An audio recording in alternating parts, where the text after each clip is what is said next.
मेरे पास में काफ़ी सारे पतियों के ऐसे सवाल आते हैं जिसमें ये पूछना होता है कि सर हमें हमारी पत्नी की कॉल डिटेल्स निकलवानी है क्योंकि वो एक गलत लाइन के अंदर है।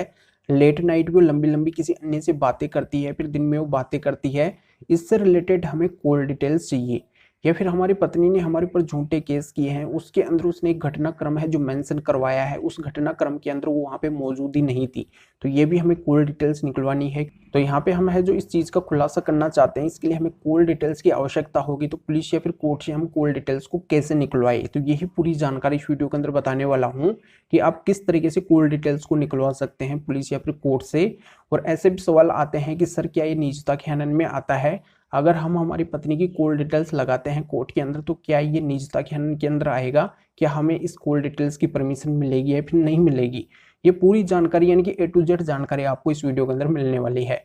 तो इसलिए अंत तक आपको पूरा वीडियो देखना है, तभी जानकारी समझ में आएगी। और पहले इस वीडियो को लाइक कर दीजिए।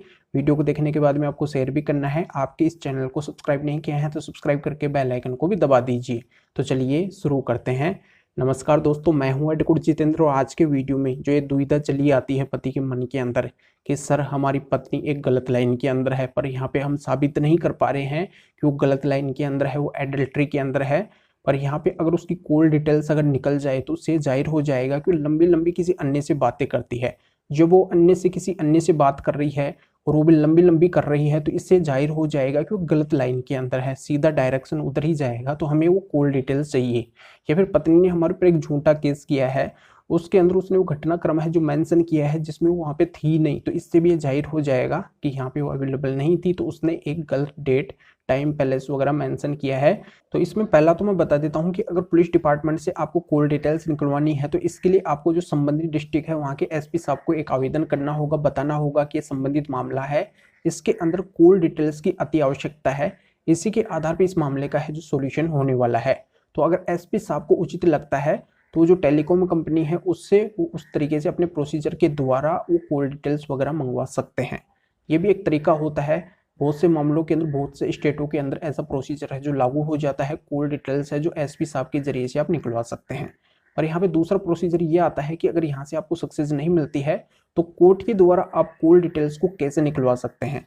तो इसके लिए आपको क्या करना होगा कि अगर आपका क्रिमिनल मामला है तो उसके लिए आपको CRPC 91 का एक आवेदन कोर्ट के अंदर करना होगा। तो इस आवेदन के जरिए से आपको कोर्ट के सामने सारी बात रखनी होगी कि मामला क्या है और इसमें क्यों आवश्यकता पड़ी है, आपको कॉल डिटेल्स की नंबर कौन से हैं, नेटवर्क कौन सा है, ऐसी सारी जानकारी आपको कोर्ट के सामने रखनी है। अगर कोर्ट को उचित लगता है तो 91 CRPC के जरिए से उस नेटवर्क को यानी कि जो ये सिम है वहाँ पे एक समन भेजा जा सकता है कि आपके यहाँ पे इस नंबर से सिम है, इसकी हमें कॉल डिटेल्स चाहिए। तो यहाँ पे कॉल डिटेल्स है जो उस नेटवर्क को कोर्ट के अंदर प्रोवाइड करवानी होगी, जिससे वो कॉल डिटेल्स है कोर्ट के सामने आ जाएगी। तो इस तरीके से रास्ता होता है। अगर कोई सिविल नेचर का मामला है तो उसके अंदर आप कौन से सेक्शन के अंदर आवेदन लगाना होगा, तो इसके लिए आपको CPC के ऑर्डर 16 के रूल 7 के सब क्लोज 2 के अंतर्गत एक आवेदन लगाना होगा। और कोर्ट के सामने ऐसे ही सारी बातें आपको रखनी होगी, जिससे अगर कोर्ट को उचित लगता है तो वही समनिंग होगी उस टेलीकॉम कंपनी को, उस नेटवर्क को, और सारी डिटेल है जो कोर्ट के सामने आ जाएगी। इस तरीके से खुलासा हो जाएगा। तो इस तरीके से 1 या 2 साल पुरानी कॉल डिटेल्स है जो निकाली जा सकती है। और अगर अति आवश्यक सिचुएशन है तो इससे पुरानी भी कॉल डिटेल्स है जो निकाली जा सकती है। डिपेंड करता है कोर्ट के ऑर्डर के ऊपर, मामले के ऊपर, उस नेटवर्क के ऊपर कि उस नेटवर्क के पास में कितनी पुरानी कॉल डिटेल्स है जो अवेलेबल है। तो ये जानकारी यहाँ पे समझ में आ गई होगी। अगला ये आता है कि क्या ये कॉल डिटेल्स निजता के हनन के अंदर आती है। तो यहाँ पे मैं क्लियर कर देता हूँ कि मामले के ऊपर डिपेंड करता है कि अगर किसी मामले के अंदर कॉल डिटेल्स की अति आवश्यकता है कि इस कॉल डिटेल्स की वजह से ही मामले का सॉल्यूशन होने वाला है, तो वो है जो कॉल डिटेल्स निजता के हनन के अंदर नहीं आएगी। यानी कि मामले के ऊपर डिपेंड करता है, उसकी परिस्थिति के ऊपर डिपेंड करता है। तो ये जानकारी यहाँ पे समझ में आ गई होगी। तो वीडियो को जरूर लाइक करिए और शेयर भी करिए जो और लोगों को भी जानकारी का पता चल सके। तो फिर आगे मिलेंगे आपसे नए वीडियो नए टॉपिक के साथ में। आप सभी का बहुत बहुत धन्यवाद।